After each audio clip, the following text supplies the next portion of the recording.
And what I would like to do is take you through my work, show a little bit of Basetrack, explain the reasons why we created the project, what the aims were, and show a little bit of the other side of what I'm doing for the past decade.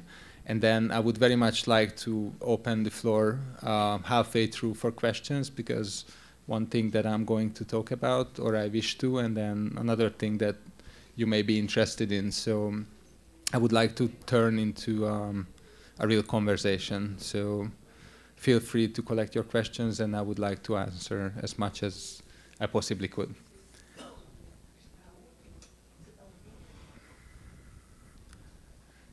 So to begin with, I started my career back in 1996 working for a Hungarian daily newspaper.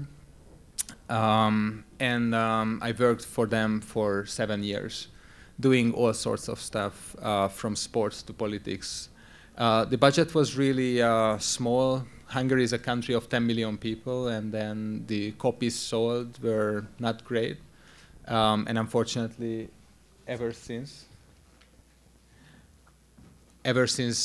it's declining, it's printed press, so it has its own problems. But my problem was, after having this outstanding experience for working on daily assignments, 4 or 5 a day for 7 years, the only problem was that I started to feel that I'm working for someone. I'm looking for questions that someone raises. So I started to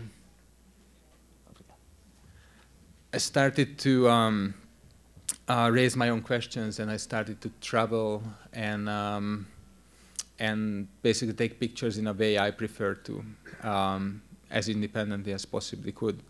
One of my first trips to Afghanistan took me as a newspaper assignment photographer back in 2001 in reaction to the attacks of 9/11, the terror attacks on the United States. Everyone expected retaliation in Afghanistan, so the first thing a few days later was to travel to Pakistan, waiting for the opportunity to go to Afghanistan.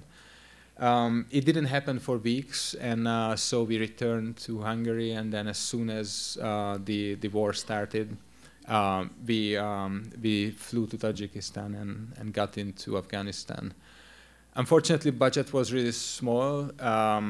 Nowadays, if I tell everyone that what was my budget, which is probably a day rate for an average photographer in every Western country, the assignment was to go and cover the war for 7 days. So I don't know how can you do anything in such a short period. You cannot definitely cover war in a meaningful way or understand conflicts or show, mostly in my belief, anything after spending only a week. So this is one of the photographs I took when the Northern Alliance recaptured one of the major northern northern city, Kunduz, from the Taliban militias. Again, I spent only days here, and ever since I wanted to return. It took me 3 years to leave the newspaper and return to Afghanistan, but as soon as I did, in 2004, I started covering the region much more extensively, spending 4, 6 weeks, 2 months at a time, and traveling as frequently as my budget allowed me to do that. I was focusing mostly on 2 types of photography. I tried to travel as much as possible independently on my own, which was possible back then, and ever since, unfortunately, the security situation is getting worse and worse, and it is extremely hard nowadays to travel most of the country without seriously put yours and others who work with you life in danger. So I more and more started to cover the war from the military side, being embedded with various nations, NATO soldiers.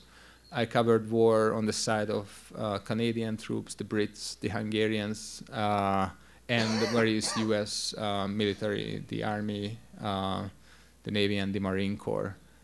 I'm going to show you a little bit what war feels like when you are in the thick of it, when you are in actual firefight. Sometimes I record sound, sometimes I record videos just to enhance the experience. What you are gonna see was a military operation called Operation Rock Avalanche. I'm not sure if you saw the movie Restrepo.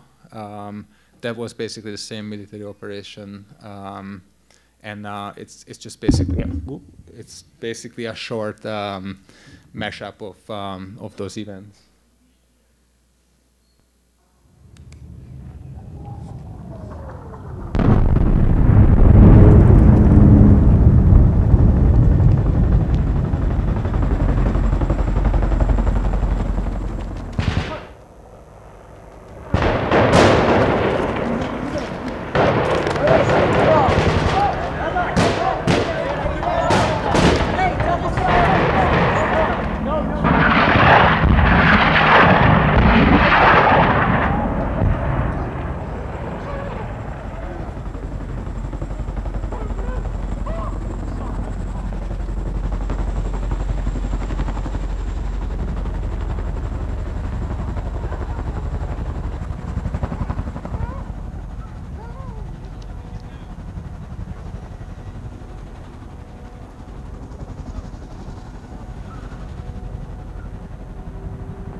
One of the biggest problems we were facing, and I'm talking about a few independent journalists who covered Afghanistan. Obviously, back then in 2001, the war itself, I was one of the thousands of reporters, cameramen, photographers covering the war. But as soon as the hype, as soon as the peak conflict, the war itself officially ended, most journalists turned into the next war, which was on the horizon, and that was Iraq. And basically from 2004 till 2006, 2007, it was extremely hard for us to publish work. We really tried hard to shake up interest from editors and say, what's going on in Afghanistan is a sudden. It's not a sudden shift. It's things are going wrong, and there was very few reporter there to witness. And so what's happening now in Afghanistan is not. It did not happen overnight. We just, as the press, as the media, we just did not pay attention to the very obvious warning signs. One of my other problems is context. This picture, before it won major photographic prizes, was published in Newsweek, which is one of the largest news magazine in the U.S. And if you can read the caption and read the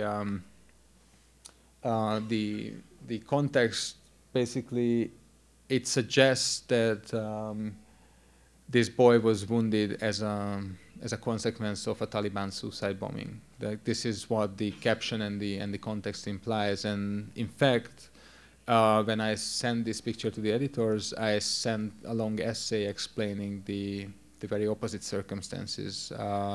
These were what the media just refers to collateral damage, basically wounded and killed civilians during a military operation followed by a US rocket attack. So I was extremely upset. I tried to get corrections. I heard from the editors that, although the caption wrongly implies certain things, but they don't really feel like this is something that they should correct.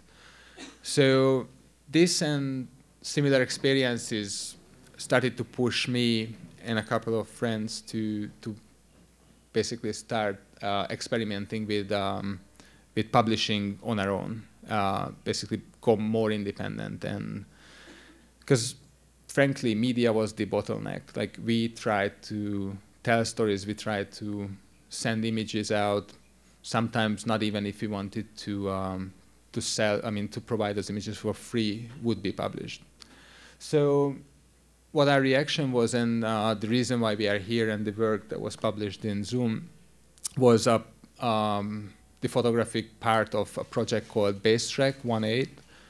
A friend of mine, Teru Kubayama, a New York-based photographer who I traveled a great deal in Afghanistan and Pakistan together, initiated a project. Back in 2004, we were embedded the first time together with a US Marine battalion, and back then a captain who was commanding 100 men, 6-7 years later became a battalion executive officer, basically commanding 1,000 Marines. And so he invited us back. Would you guys like to see what we are doing now, where we are at now? And Teru applied for a grant from the Knight Foundation and got funding for the project, and basically negotiated with the military full access for a handful of journalists, mainly photographers, to be covering a 6-7 month deployment of this 1,000 men and servicewomen. And so this is what we decided to do, most of us, is to change a little bit. We're covering war for a decade. As you saw, I was using very traditional tools. I was using black and white film and traditional film cameras. And for the sake of change, most of us, not all of us, but most of us started to use iPhones to photograph. The phone has an outstanding camera. It records video, it records sound. It could be functioning as a notebook. So basically, it's a journalistic tool. It's a one-stop shop. It's all in one. And it made my life a great deal easier as a journalist to cover the war. What also happened is that we had to basically build our own publication. So part of the project was to develop a website that caters a little bit more to independent journalism, helps us to disseminate, to broadcast the content through social media. Namely, we used Facebook a great deal, and Twitter. So what you are about to see is the website, and I'm going to a little bit explain what it was. We had basically the need to show the content in place and in time. So we used a Google map and we built it into the website. We used different feeds. What you see here is a Twitter and Facebook feed, but also what you can see in the middle, it's a news feed. We curated news related to Afghanistan and Pakistan. So people who were interested in following the US Marines, namely mostly their loved ones, the family members, the wives and the mothers, the friends, they basically not only followed the content that we provided, but they also got like relevant information to the subject. So what you see there is a timeline where basically images are visualized, or posts are visualized in time also, so you can go back and forth in time. And this is a post where you could have different quotes.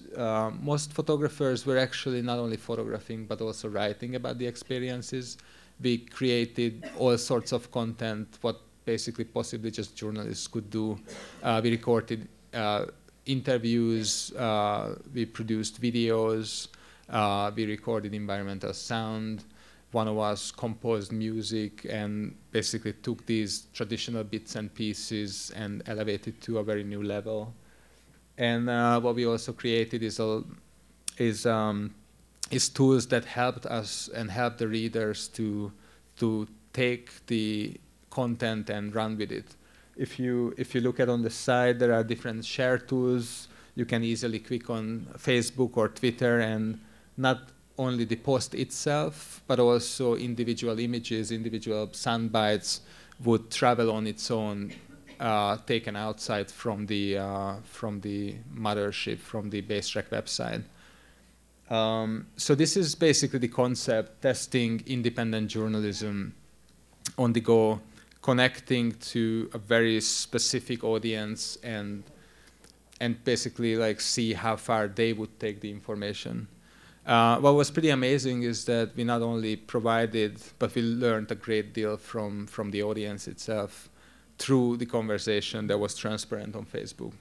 And unfortunately, this transparency brought end to the project at the very last stage, where basically the military so-called quote-unquote uninvited us.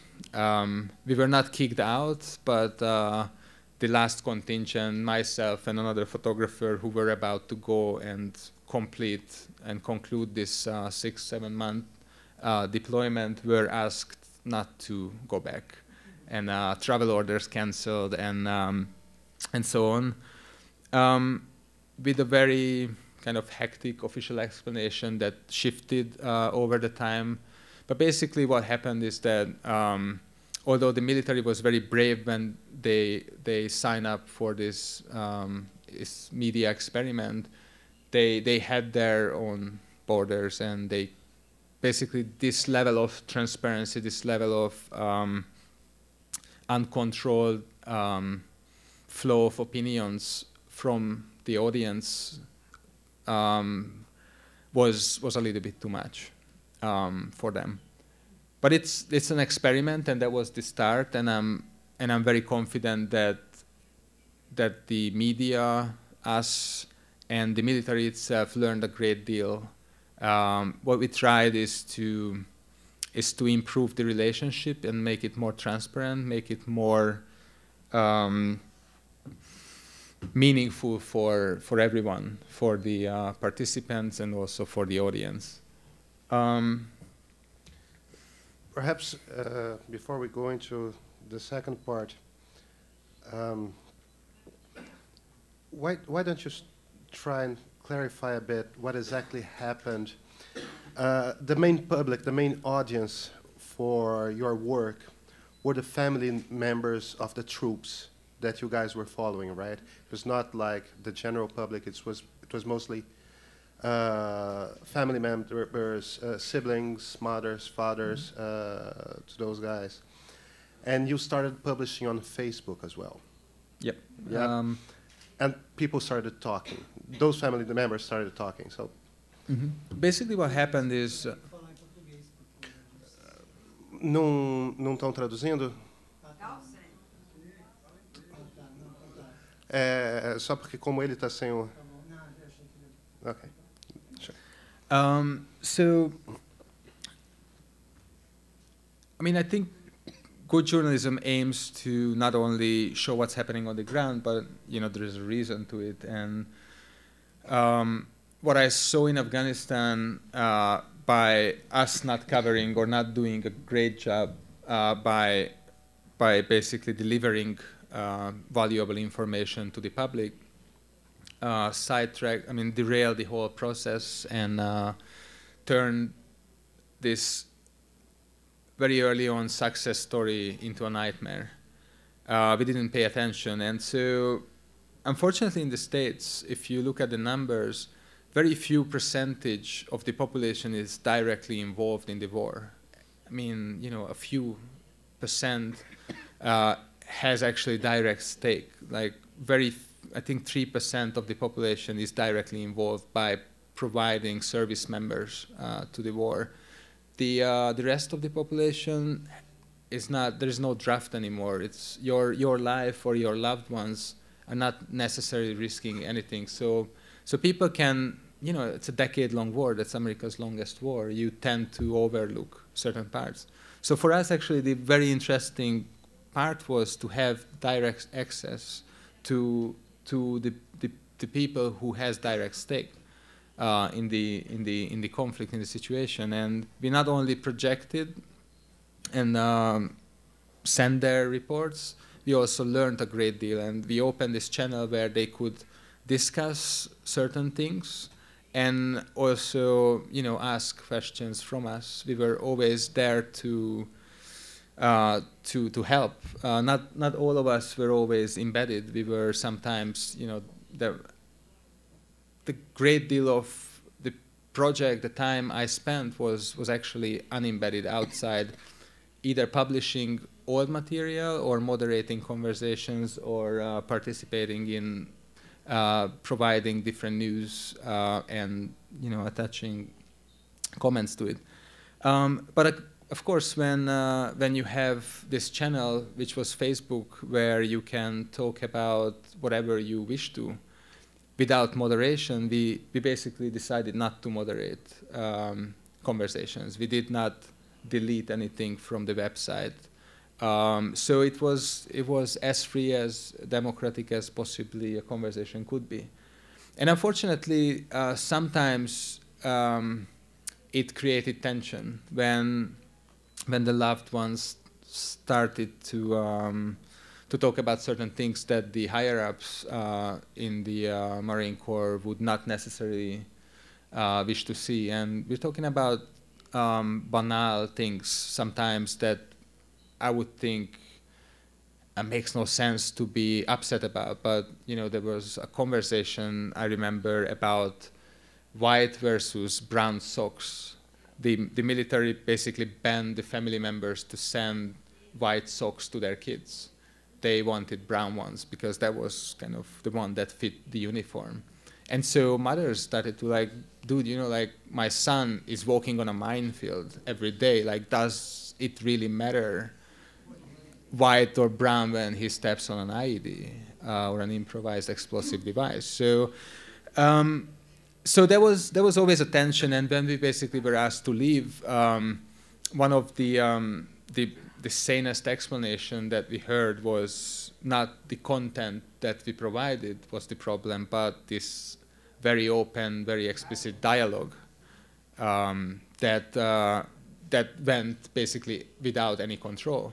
And actually, we were asked several times to shut down the Facebook page, and basically we said that you have to talk to Mark about shutting down Facebook.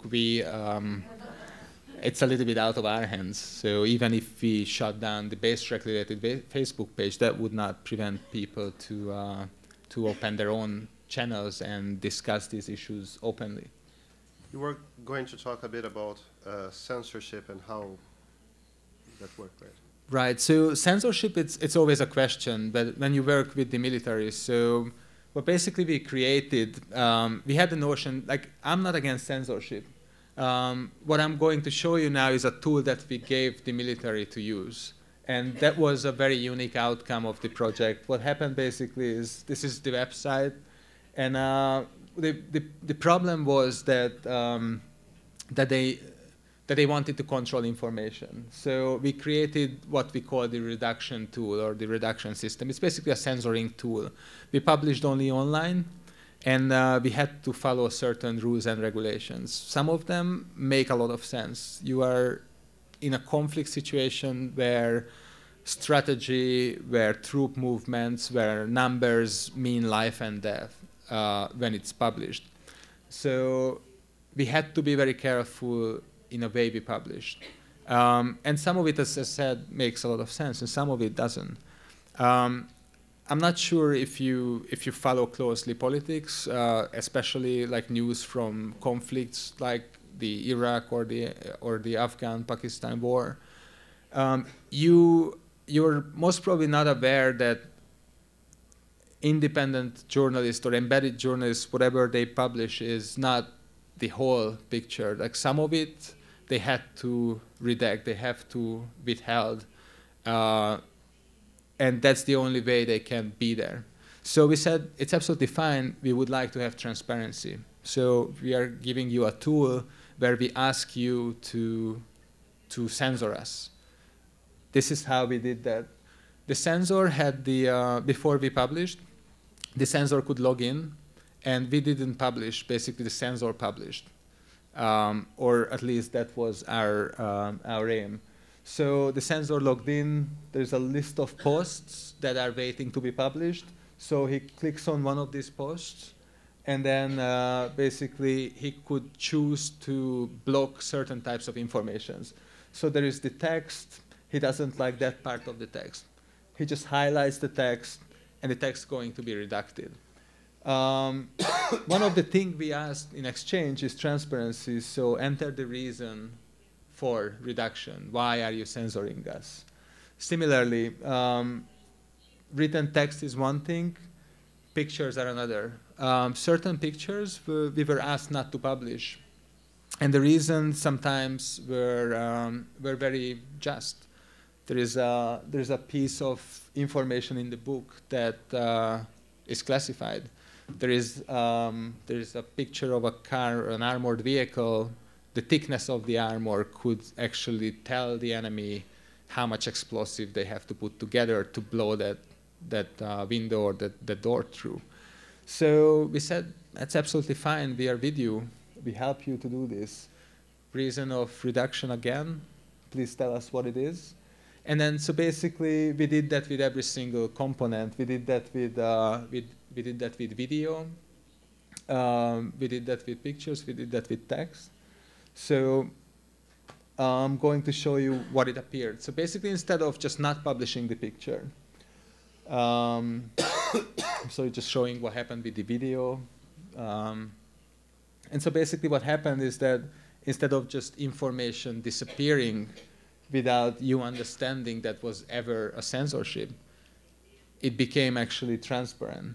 So what you see is a piece of text that's blocked. It's blacked out, but it's obviously redacted. So you run over it, and then there is an explanation. What's the story there?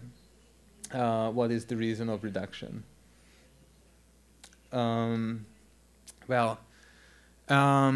This was the concept. This was the ideal, and we waited and waited and waited before they actually started using the system. Well, the problem was that most of the reason why a picture would be censored was not necessarily a just and valid reason.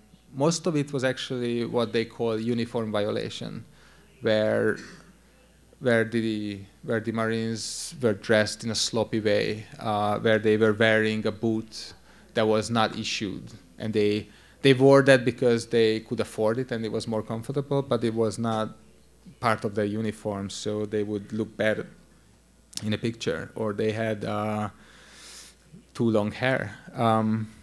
So when censorship becomes transparent, that unfortunately sometimes become a problem.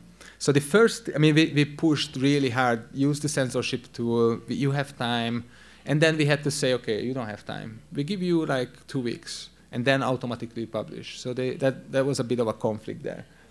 The first picture that was redacted, it was this one I took. There was a military operation, and this man was a spotter, what they call, basically he was using a binocular and monitoring troop movements, and he had a radio, and he reported back to the insurgents during a firefight. So he was spotted by one of the snipers. They went for him. They grabbed him. They collected him. They arrested him. And so I took this picture of this blindfolded man at a military base. The picture was not only published on our website, but it was published at the New York Times photography blog featuring our work. And then 2 days later, they received a phone call from Kabul. One of the press officers from the army said, like, you guys have to remove this picture because it's endangering the life of a local national. Basically, they claimed that this person could be recognized, and that puts his life in danger. So we said, although we published it, we allow you to censor it. So basically, it got back to the system, and the first time the reduction tool was used. The reason was potential recognition of a local national. And then all of a sudden it became transparent. And what you see here is obviously, the problem was the goggle. Like it may make you feel that the captured insurgents or combatants are treated inhumanely. I think it's a tremendous change since the war in Iraq started, when they put a garbage bag and blindfolded with duct tape. So it's a very human, it's a transformation, but still they chose not to show them. So, but anyway, censorship tool, check. I think personally that's one of the biggest outcome of this experiment, and unfortunately we are not there yet. We are not, you know, the military did not adopt this, obviously. Media did not go for it. I think basically we have to understand that censorship is common, but we have to also show that there are better ways to censor, there are more transparent ways to censor, and that's part of our journalism, that's part of our mandate to make things transparent, to make things visible. Do you want to go ahead with your water project? I could. Or do you prefer to talk a bit more about Afghanistan? We could do that also. We could do that later. What do you prefer? Do you want to... we don't do questions yet, right? So... Do we have questions yet? Ainda não, né? Okay, well... Se você puder enviar depois por escrito as perguntas. Tá bom? De repente era legal, né, Thiago, a gente já começar a distribuir os papéis. Okay. What we could also do is, I have another set of things to show, which is basically not necessarily very different. It's a different part of my work. This was Basetrack, and that was a media experiment with a handful of photographers and journalists. What I'm also doing is, for the past 7 years, I tried to photograph water-related stories. There is a lot of problems with water nowadays, and one of the first time that I realized this was actually in Afghanistan, actually with the same battalion commander. We stood on the top of a mountain near the Pakistani border, and actually the picture I'm going to show you is basically showing water supply in these mountains. So what happens is that in times of war, soldiers drink a lot of water. Sometimes they drink 5, 6, 7 to 10 liters of water a day. Now this water is not there. This water is not safe for them, what they would find, if at all. So what happens is that the water is shipped, the water is transported. So we were on top of this mountain. After 4 or 5 days military operation, the resupply that comes with helicopters were dropped a few hours before we were egressing, we were exfilling. The reason was a little bit logistical problems. The shipment came late, half a ton of water. So back then Captain Answer said, that's great, we're gonna just leave it here. So it's gonna be a humanitarian aid, a gesture for the villagers. And I pointed out that we are on top of a mountain, far from villages, but very close to insurgents. So this water may actually fall into their hands, resupplying your own enemy. And he said, that's very right. So he ordered his men to put explosives under the water and just blew it off. So then I started to think, like, where is all this water coming from? Like, what does it cost to bring it here? And, how much logistic it needs. And basically that was one out of so many stories that I started basically covering, unrevealing this otherwise extremely important issue. So one of the, I still in theory live in Dubai. Most of the time I actually live in the road. But Dubai is this desert kingdom where basically they built the tallest tower on earth. They basically in the desert make these lake systems. There's an indoor ski slope if you wish to ski at the afternoon, and golf courses. So if you fly above Dubai in a helicopter, you would see greenery. And in fact, we're supposed to be in the desert.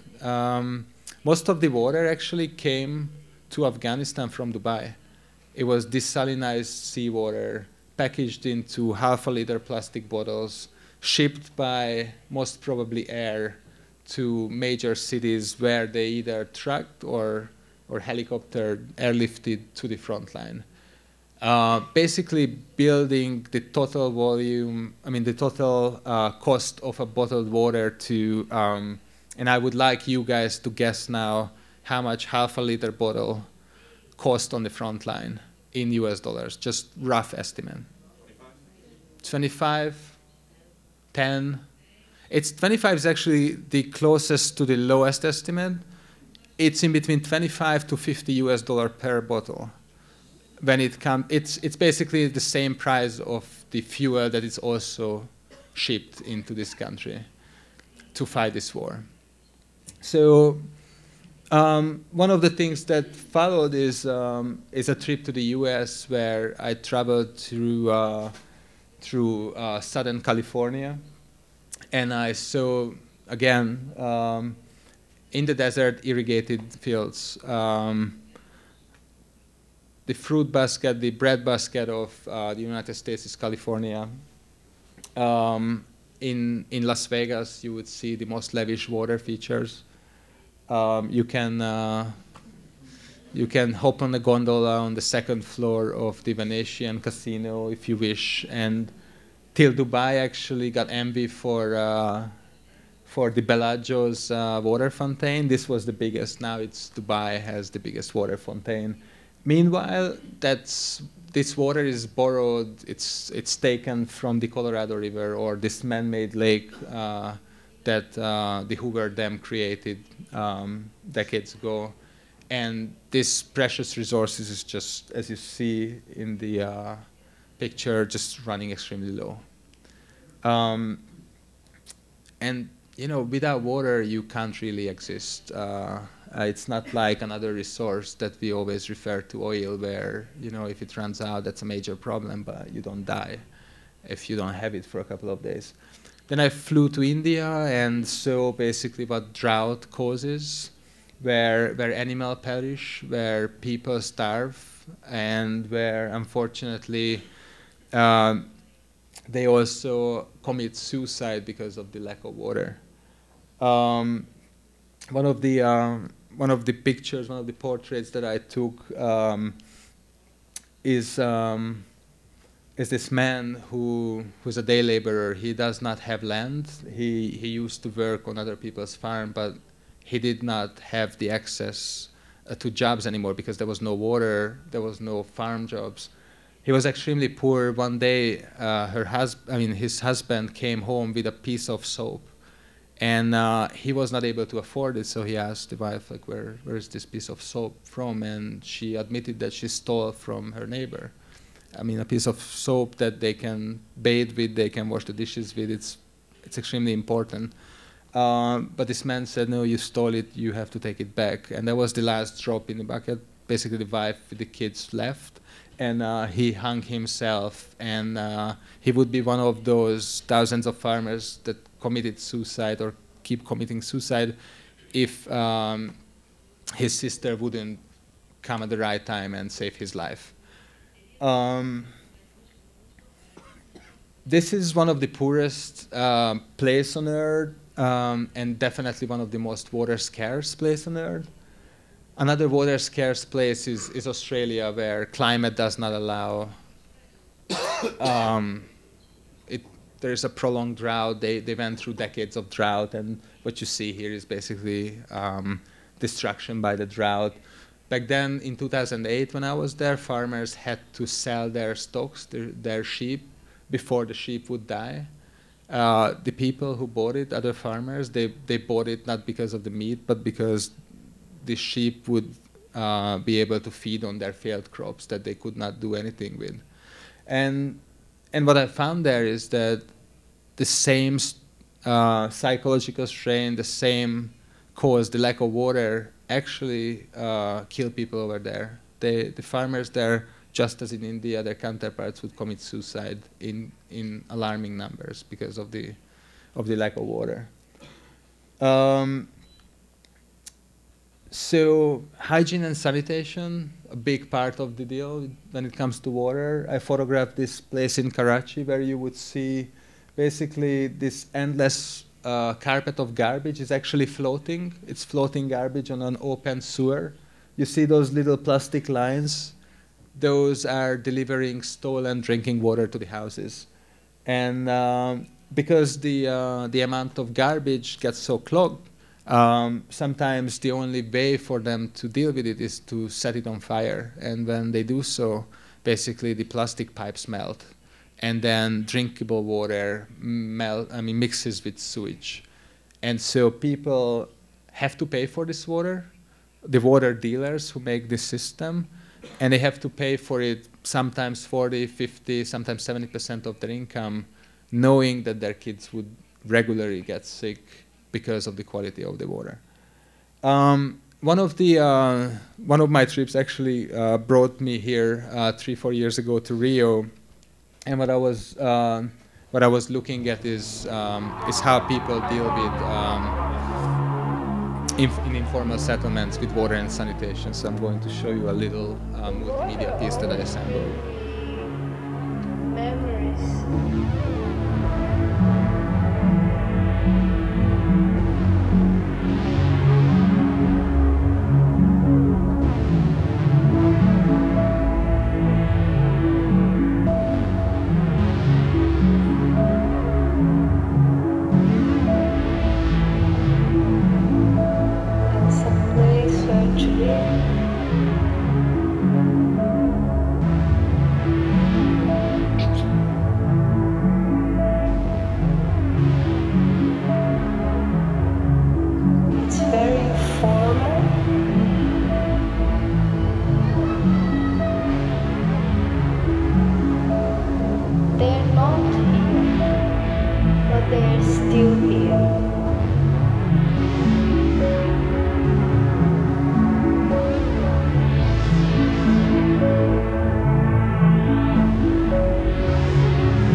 The music, by the way, was composed one of the photographer, a friend of mine, Tivadar Domanitsky, who was part of the Basetrack project. And if you would visit basetrack.org, you would find more of his soundscapes, which is one of the other things that a photographer, when in this shifting environment, would turn to just to express himself a little bit more with a different way. So, if I could risk 2 questions there. What makes you tick? And what I mean by that is, what is the sort of story that attracts you? What does a story has to have in order to attract you? That brings out of you that feeling that I really want to be involved with this and tell this story. That's a good question. I'll tell you an example, and that's water related. I saw a lot of things, and you saw part of it, that would basically make you think that whether it's necessary for people to live in circumstances like that, whether there are ways to improve their life, whether we can change certain ways in our life to make life of others more livable. And I saw a lot of horrible things, but I think one of the most upsetting things that I encountered with was actually in 4 years ago in Istanbul, where I attended the first the Fifth World Water Forum. It's a big trade show where politicians and the representative of water business would come together and discuss policy, discuss the future of water. And over there was this long discussion. It's a decade-long discussion actually over whether water and sanitation, access to safe drinking water and sanitation should be recognized by the UN as human right. And politicians in some countries, namely the Global South, activists and experts, they all fight for more than a decade for this recognition. And this body was supposed to determine our future, basically, for many reasons, concluded that access to safe drinking water and sanitation is a basic human need rather than a basic human right. It's a slight change in language, but the implications are potentially life and death to places that I visited. And the reason is greed. The reason is corporate greed. As soon as it's a human right recognized, you cannot deny it unless the people can pay for it. And in most places, people cannot afford to pay for access, the so-called market price. So I'm not sure if it answers your question, but then I realized how important it is. Then I realized, what are the real implications. Then I realized that I'm just scratching the surface here and there, but the real story is much bigger. It's much more complex. I'm not sure if I answered the question well, but at that moment I really felt that I have to keep on working on this story. I think that indirectly, yes, you did answer the question. Let me try a second question then. You're not what we would traditionally call a photographer. You don't only use still images. You build narratives. You bring sound sometimes. You build slideshows. You mix with sounds. Sometimes you throw video into it. You use post-addiction tools, right, to create some sort of an atmosphere, an ambiance to those images. Mm-hmm. Could you comment? Yep. Basically, I think in a traditional sense, I'm the most traditional photographer. I started as a photographer. I still feel and look at myself as a photographer. I think photography is an extremely powerful tool, and one of the biggest track record that came from Basetrack was actually on the back of photography, and instead the unorthodox way of using it. But I think photography also has its limitations, and when it comes to journalism, a photograph can, speak for 1,000 words, but not necessarily. That's not necessarily enough. You can make it better. So instead of using one single image, you can tell stories with a sequence of images. If that's not enough, you can actually write about your experiences, comment. I'm pretty sure if I would just show you the images that you saw without explaining the context, you would have much less understanding of the complexity of the story. So I started as a natural next step, write about my experiences. Recording sound, recording video, just did layers to basically, that helps to understand you guys what I would like to communicate. But I believe in the strength of photography. I'm actually most passionate about taking stills, and I love them in a different context just for the sake of liking them. When it comes to journalism, I feel that I can do better than just providing stills. Do you already have questions? Okay. You have one last part, right? That's With we can. pictures from comparing the traditional camera with the iPhone. And I believe many people are interested in. Could you show your iPhone? You have this frame. Yeah, it's basically the same iPhone that most of you have probably in the pocket. Like the only difference is that to make the phone survive the harsh conditions that it meets in Afghanistan, and also because I needed to mount the iPhone to make steady videos or sometimes remote videos, I had to design and build a sturdy case with screw mounts. And actually, when I say it's not really true. It's my brother who made the first one. Basically, I told him, like, look, Peter, I have to go to Afghanistan within 3 weeks. And this phone I just bought is partly made of glass. And I don't really think that it's going to survive. And so he went to the department store and bought, a piece of aluminum, a piece of metal. He started, basically he handcrafted the first version. This is lightweight and very moderate looking piece that was like this much bigger, and eventually I had to change it because it was a problem when I was boarding the airplanes. I know that you try not to make your work about your equipment, and you shouldn't, of course. But what do you think that, as a photographer, as both an artist, as a storyteller, and as a journalist, what do you think that the iPhone brought to you that you didn't have before?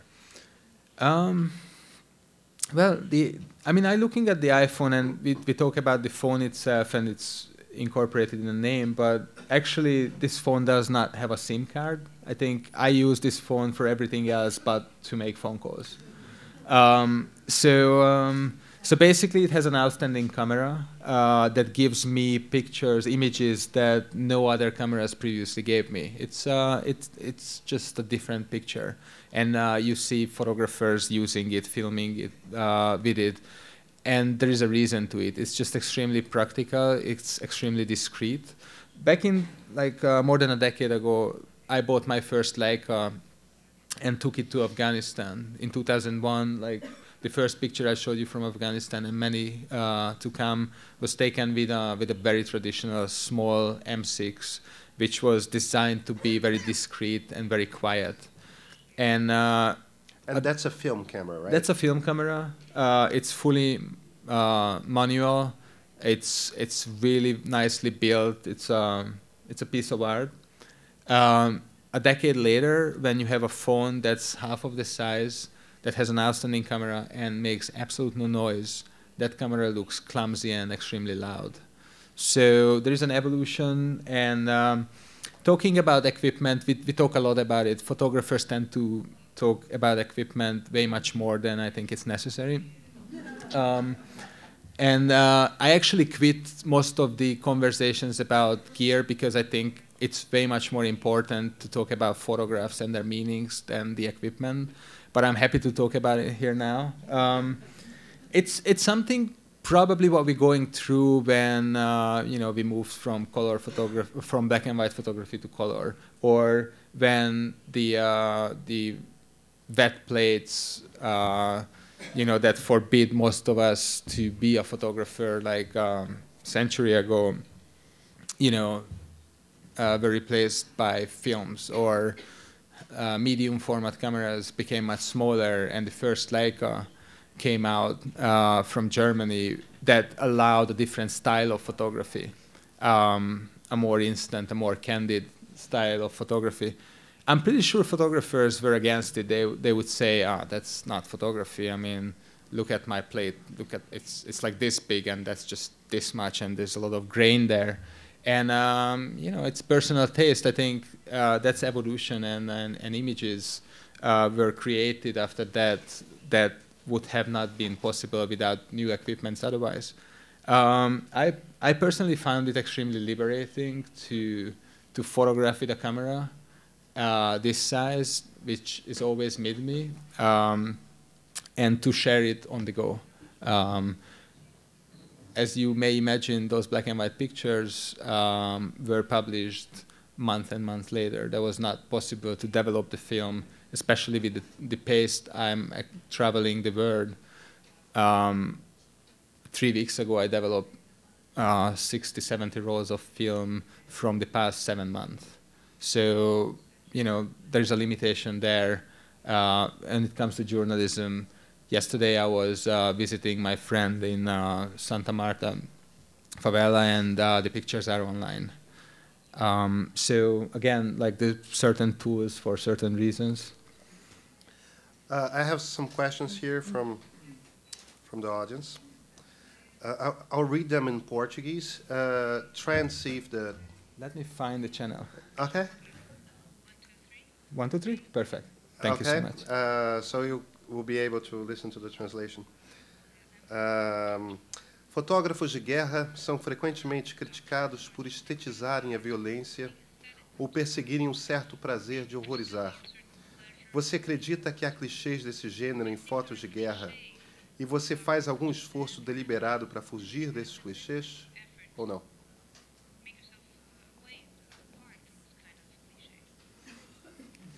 I think clichés come in every part of photography.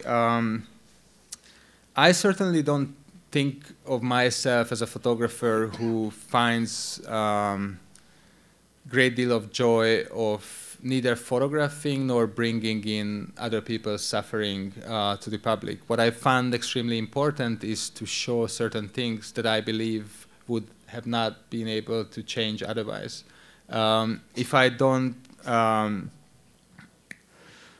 I saw what's happening in Afghanistan, where we are not there to report, we are not there to share what's going on the ground, and frankly, I don't want to be part of neglecting such conflicts anymore, because I saw the dire consequences, and you actually witnessing it now, a few years later. When it comes to conflicts, unfortunately, most of the time we only understand the peak.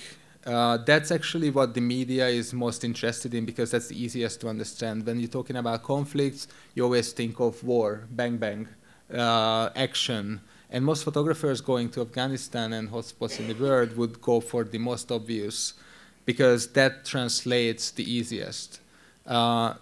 In my opinion, and that's like more than a decade of work in the field, the challenge is not to show what's already too late to discuss. I think what's more important, and what I'm trying to do with either the Basetrack project or the water project, is to show and predict what's going to happen. To use my senses, my knowledge, my experience to predict conflicts and to highlight them, in hope that once we are able to form a thought, once we are informed, that we can actually change history, change future, and basically act responsibly. So I hope that's an answer to the question. It's not necessarily talking about aesthetics, which was one part of the question. I think aesthetics are certainly a strong part of every single image, and photography is very subjective. So, you know, sometimes people don't like black and white. Sometimes people wish that the pictures would be more saturated or less saturated. Those certain aesthetics, I normally leave that with the audience, or leave that with the artist, the photographer, the author. It's basically, when I choose a tool, it's always my deliberate decision. Why am I applying that tool? Why I'm going to certain styles? But I tend to think that my images stand for themselves because of their content, not necessarily because of their style. If you could put your headsets again. Okay. Os escritores costumam dizer que todas as guerras são iguais, que todas contam a mesma história. Para um fotógrafo, todas as guerras são iguais?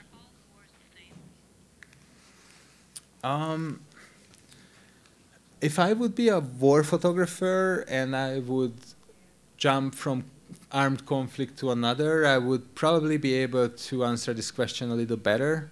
I tend to stick with my subjects as long as I possibly can, or as long as I feel the subject requires me to stay with, to understand it more. So I cannot really compare, because this conflict that I cover for a decade is the conflict I'm covering, and almost the only conflict when it comes to actual war. And I have to say that within this one particular war, I've seen different wars almost every year. And the problem why we are here is because there was no vision, no coherent strategy from the get-go. So, you know, from 2001 till 2002, there was a phase, there was a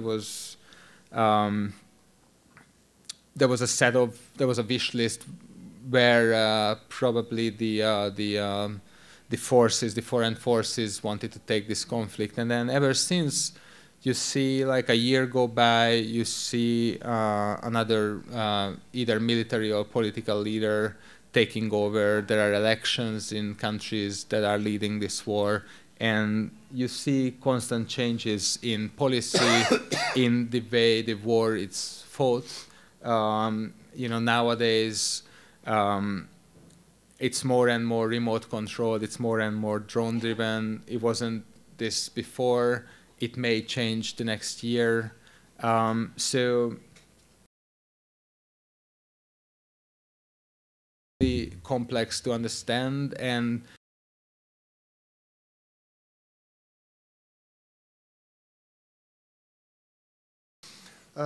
for this next question, I think that you could use as part of your answer that last set of slides in which you compare the pictures you took with the Leica and the ones with the iPhone. Okay, I can... Sure, but let me ask the question, and then you'll show them and perhaps use them in your answer. Why do you choose... Por que você escolhe predominantemente o PB nas fotos e vídeos? Why black and white?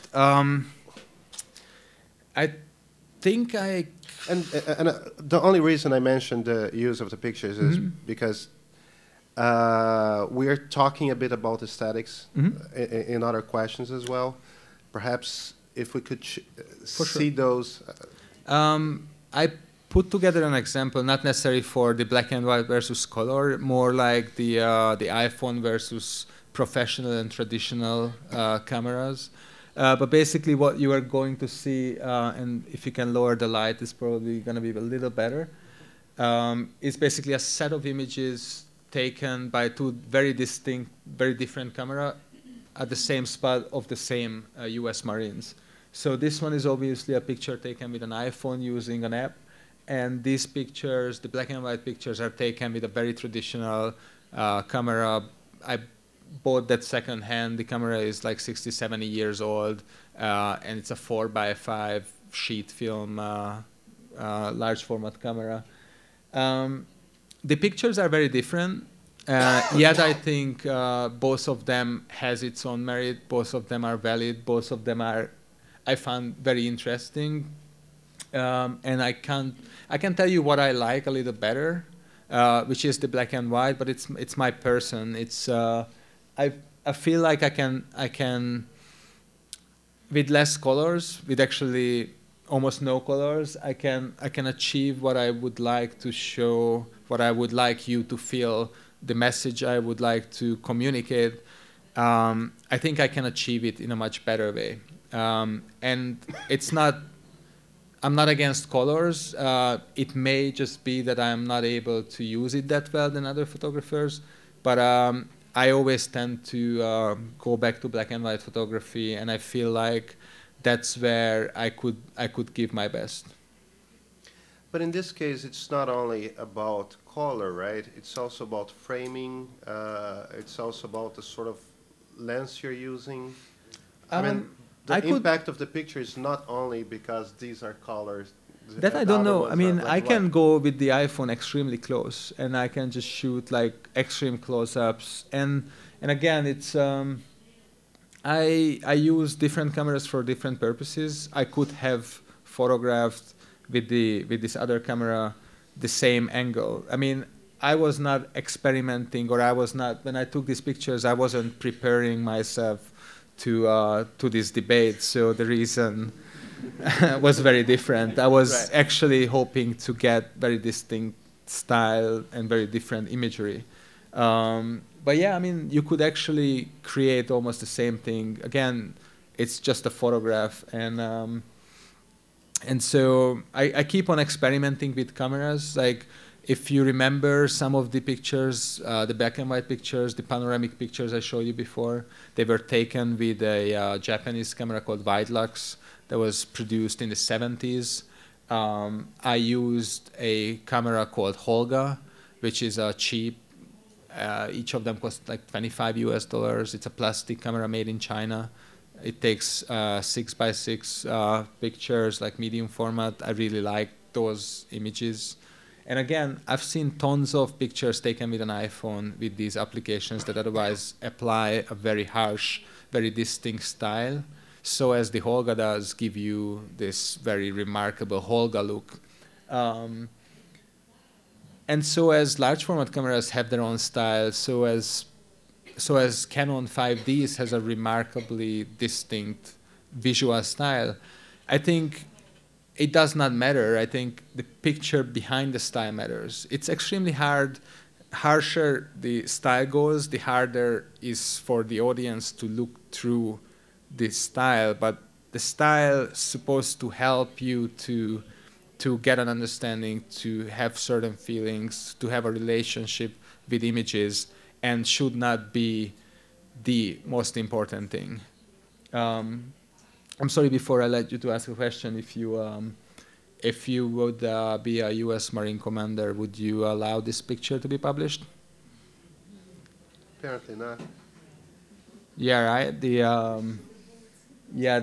flip-flops, huh? He's wearing Crocs. Yeah, the Crocs. I honestly, I only spotted it later because it was a pretty tense 20 minutes, but he just came with his Crocs, and by the time I published that, the media experiment was actually over. So you apparently, and I could be wrong there, so please say so if I am. You seem to need to be moved by the subjects you are photographing. And we were talking about the Bang Bang Club, the book and the movie afterwards, in which there was this group of photographers who started photographing post-apartheid South Africa, and then went on, took over wars. They were more and more addicted to adrenaline. Are you? I don't think so. There's definitely a certain element when you are under pressure and your body reacts in different ways. And I certainly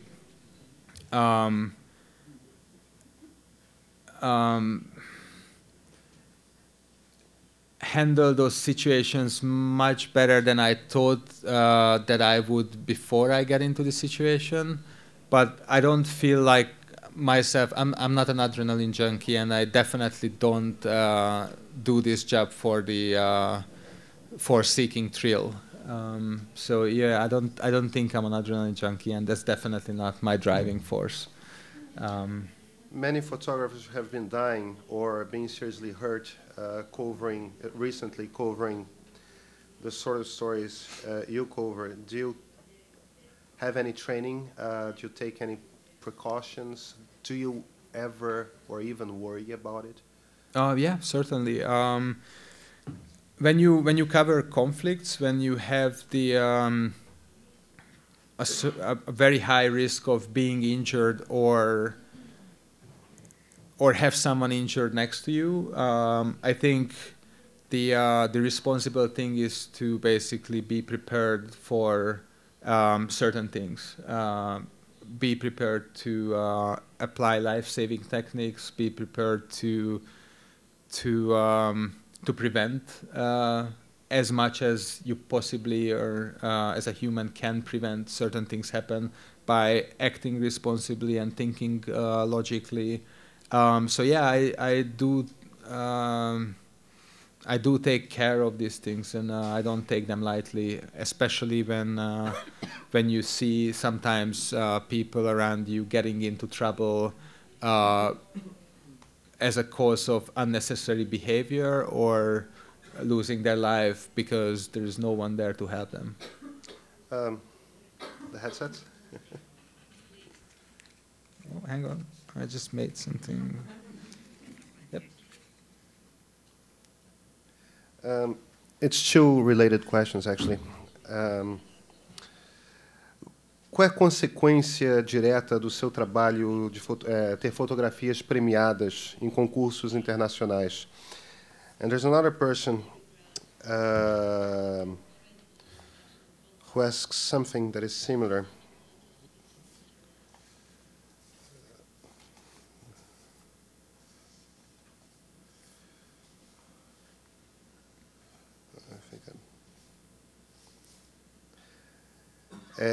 Como fotógrafo, você relatou muitas realidades pelo mundo, e muitas dessas realidades são, infelizmente, muito duras. Como é o retorno para as pessoas que você fotografa, que vivem nessas realidades? Há consequências? So in that,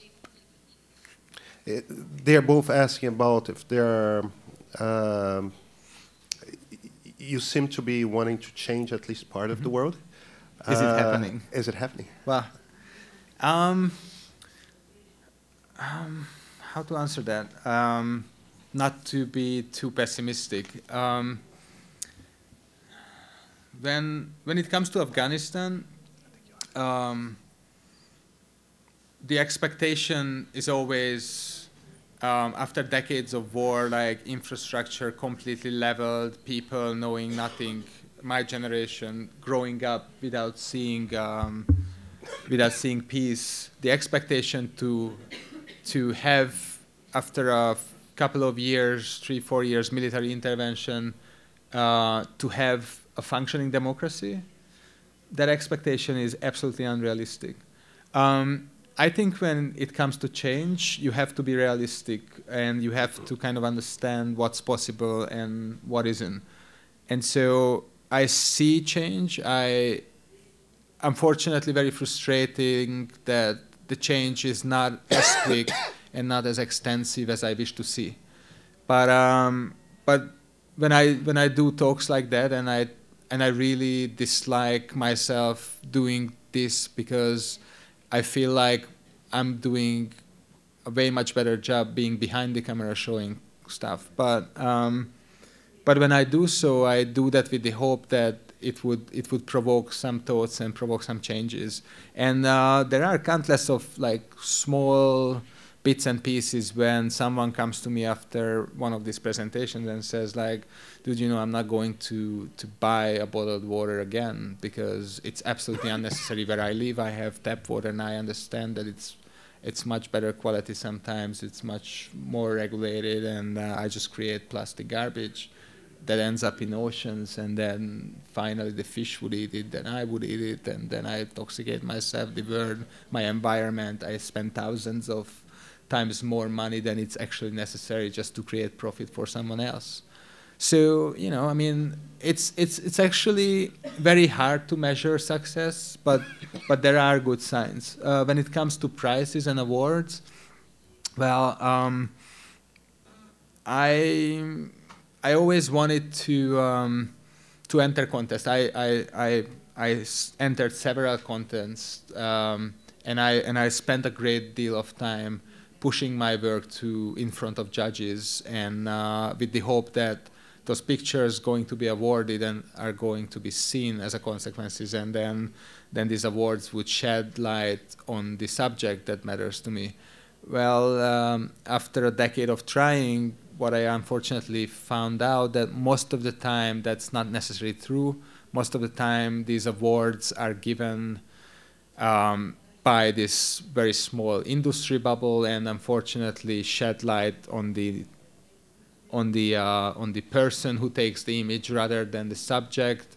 And I'm not bitter and not too pessimistic. I'm a little bit realistic about it. And so I actually compete very much, I mean, less and less nowadays, because I think I could use the same amount of time and I could use the same amount of effort actually trying to find ways to reach unexpected audiences rather than just play this game for this very small profession.